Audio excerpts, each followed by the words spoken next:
Thank you, Mr. President. Mr. President, distinguished colleagues, lead debate on the National Social Investment Program Agency Establishment Act 2023 Amendment Bill 2023-163. Mr. President, my respected colleagues, permit me to lead the debate on this very important bill, which seeks to amend the National Social Investment Program Agency Act for proper and effective management and implementation of the National Social Investment Programs under the President and Commander-in-Chief. Sorry.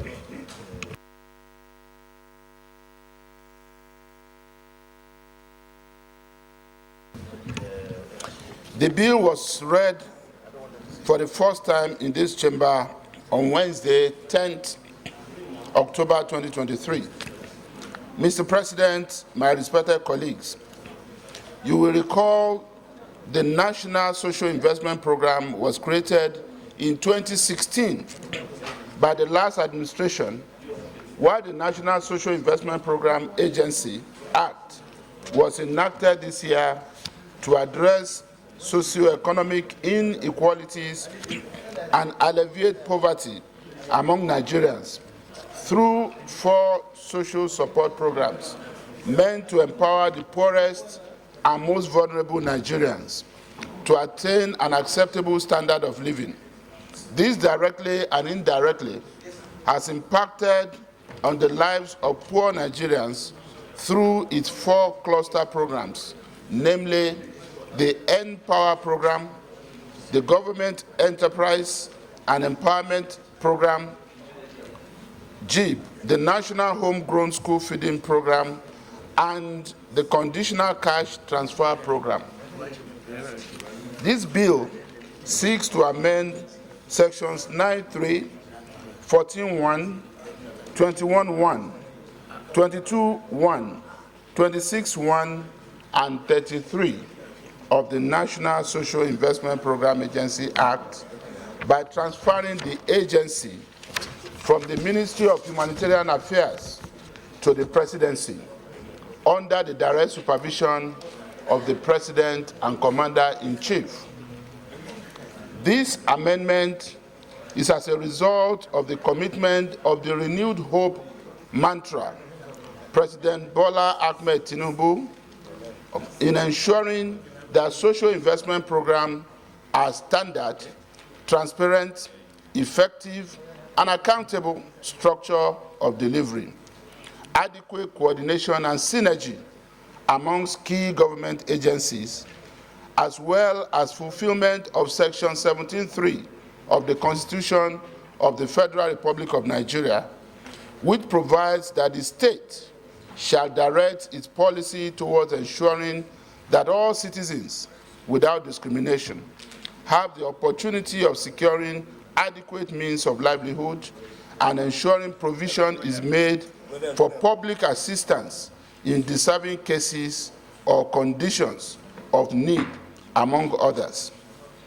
With this amendment, a wide range of sustainable development goals, including poverty reduction, education, health, social inclusion, and empowerment, can be achieved through the NSIP Act and NSIP agency, and countries the world over have recognized and deployed similar social support programs as an effective strategy for poverty reduction, social development, and economic growth.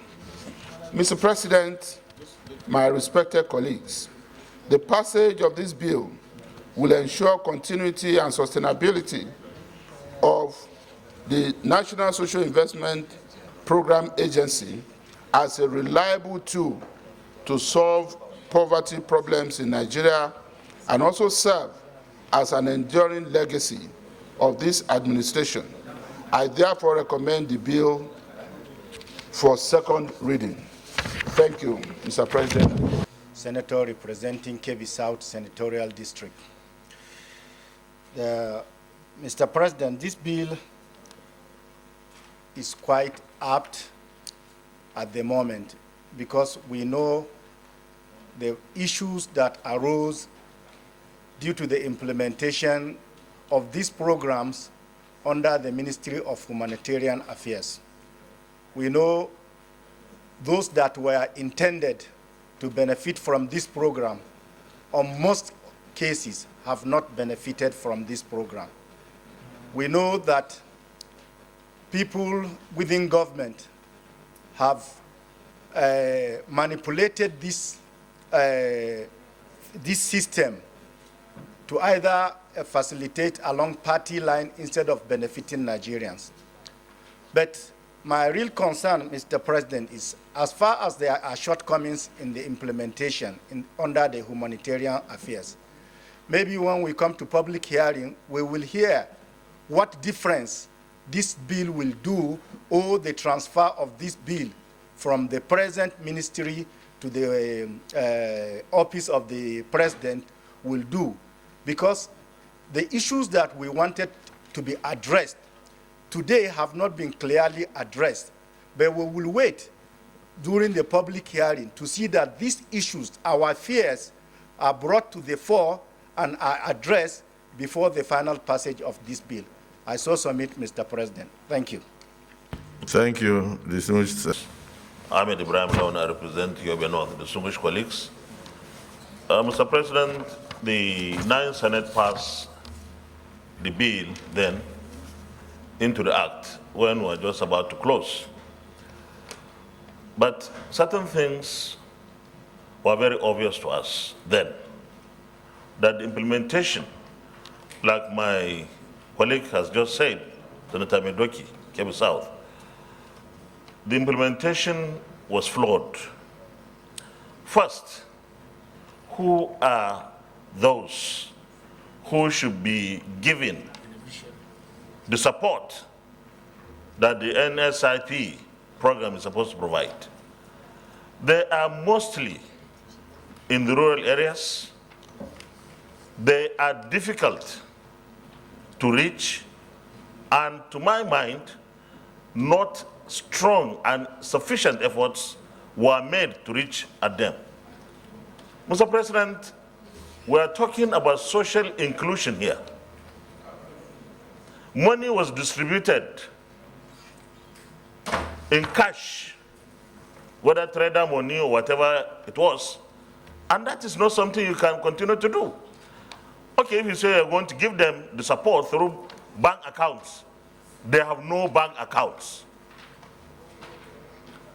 Therefore, I believe that the time is ripe for the Senate and indeed the National Assembly, after passing this amendment, we must participate fully through our committees, relevant committees, to ensure that the capturing of those that are supposed to be beneficiaries, the vulnerable that need the support, is done in such a way that the National Assembly, the legislature, is satisfied. Secondly, we had problems with then Ministry of Humanitarian Affairs. National Assembly needed to be also part and parcel of the distribution process, at least even if to supervise them properly. That was not properly done. And in fact, at the end of the day, most of the time, if not all the time, the support will be sent to the states, and members of the National Assembly will be onlookers. That is not acceptable. Mr. President, there were mistakes before. Now that we are trying to correct this, we must be up and doing. Our relevant committees must be fully involved, because we represent the people. Thank you very much for the opportunity. The Chief Whip of the Senate.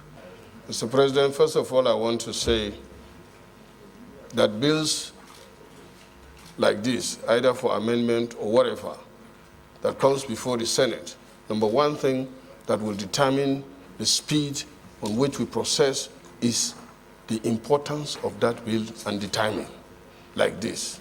We are in a different and unusual time that those that we represent, majority of the masses, will be reached through something like this.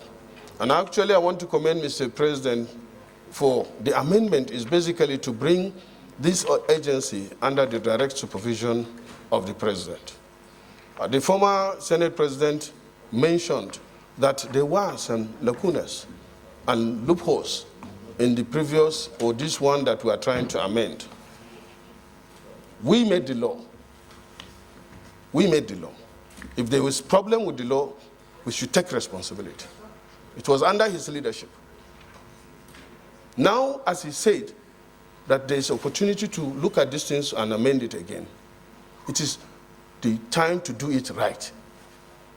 It is not the responsibility and it is not dignifying for a senator, after making a law, to start talking to a minister that came here before, asking that we should be included in any process. Because that law is supposed to have defined it. So when we are doing the law, we should do it right so that our responsibility will not be to go and beg any minister, but to oversight.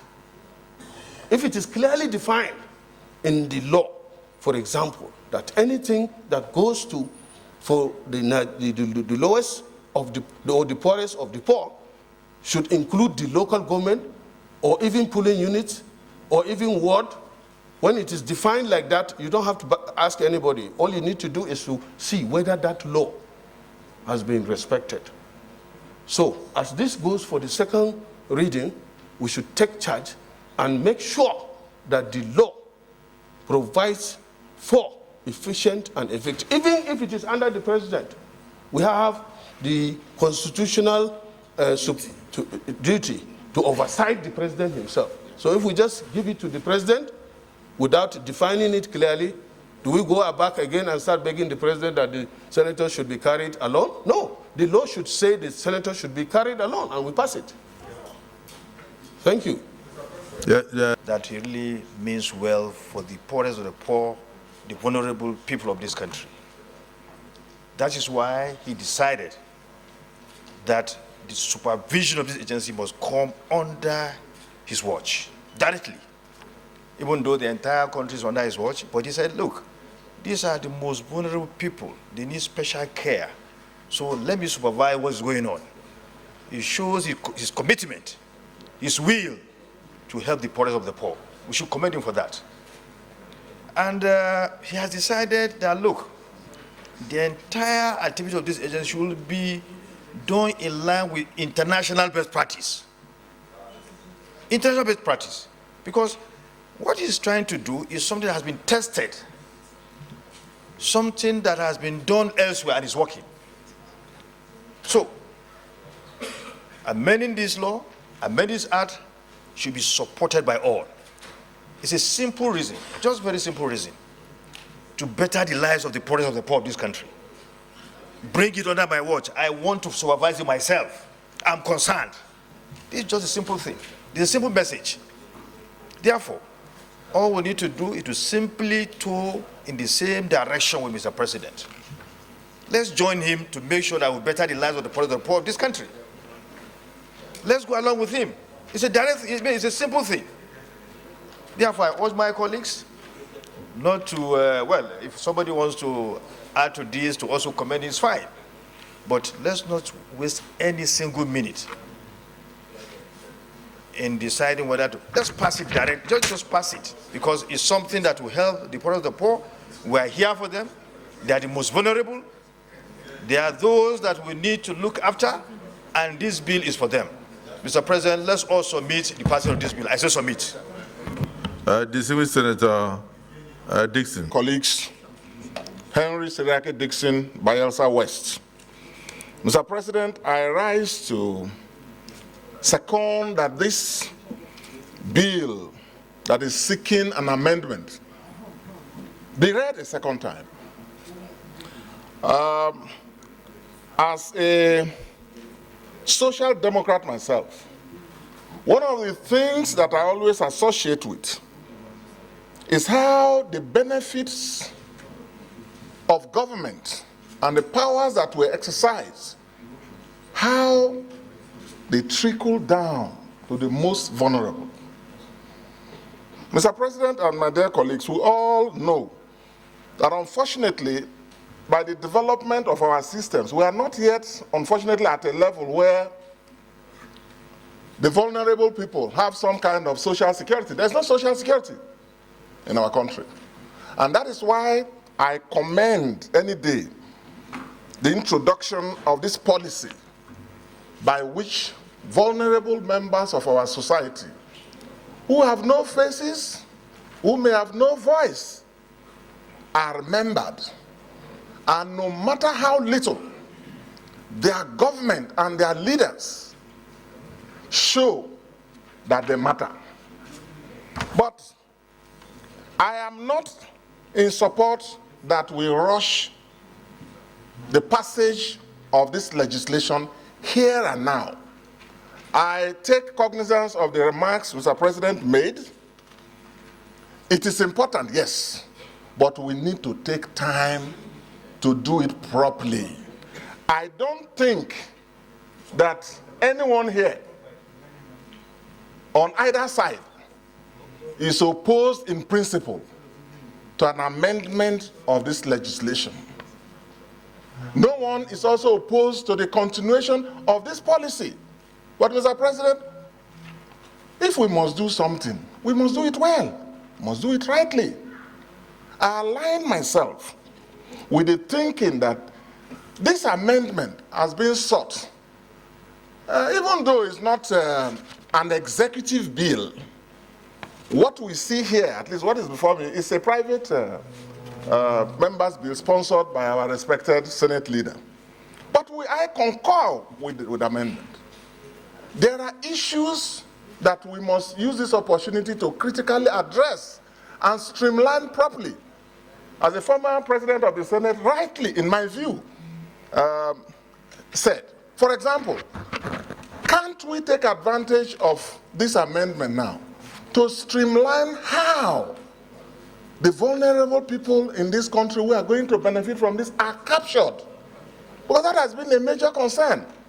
We saw trader money, we saw COVID-19 loan support, we saw all kinds of things in all kinds of ways under different designations, but all spending money, and a number of them without even parliamentary approval, which is highly, highly condemnable, which is why this has to be supported. But let us take time, pass it, so that at the committee level, and it can be speeded up. We can fast track it, but the process has to be followed. Let us even know what are the details of these sections that we are trying to amend. What are the other initiatives? We will be interested in how this body is done in a way that it is spread along every local government and every state, how we create an institution that can maybe with time evolve to have some kind of social security kind of thing. So let's do it properly. So I support that this bill be read a second time. I support that we refer it to the appropriate committees where proper input, both from this parliament and other stakeholders, can be sought.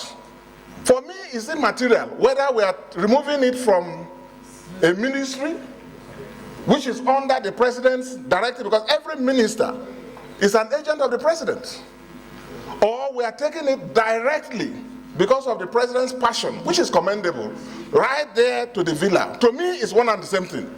So that's not what I am looking at. That's not what is important. I think that for the benefit of this country, particularly for the benefit of the vulnerable millions of people who will depend on the decisions we will make, I support that we make this amendment properly. Thank you very much.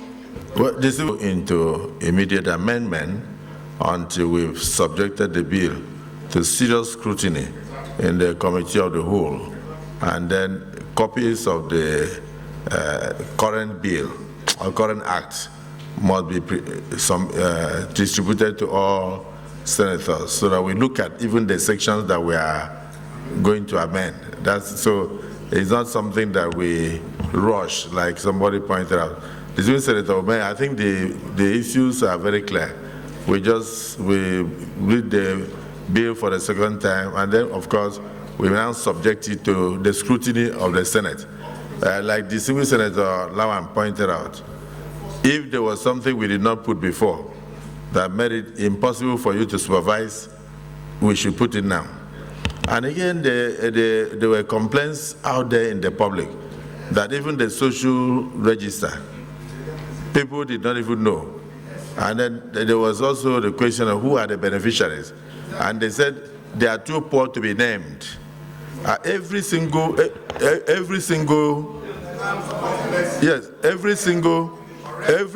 beneficiary of government patronage, every beneficiary of government patronage would be very proud to be named in various communities that, yes, indeed, government recognizes me and government has seen my plight.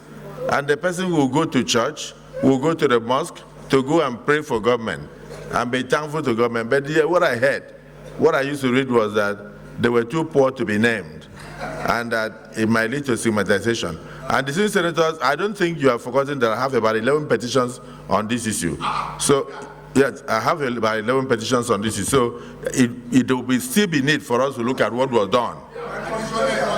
There will still be need for us to look at what was done because government is a continuum. So I want to thank all of you for your contributions, and I want to put the question. Is it the view of the Senate that this bill be read for the second time? Those in support say aye. Aye. Those against say nay. The ayes have it. Clerk of the Senate. Second reading. Distinguished colleagues, a bill for an act to amend the National Social Investment Program Agency Act 2023 and for other matters connected therewith 2023. Second reading taken.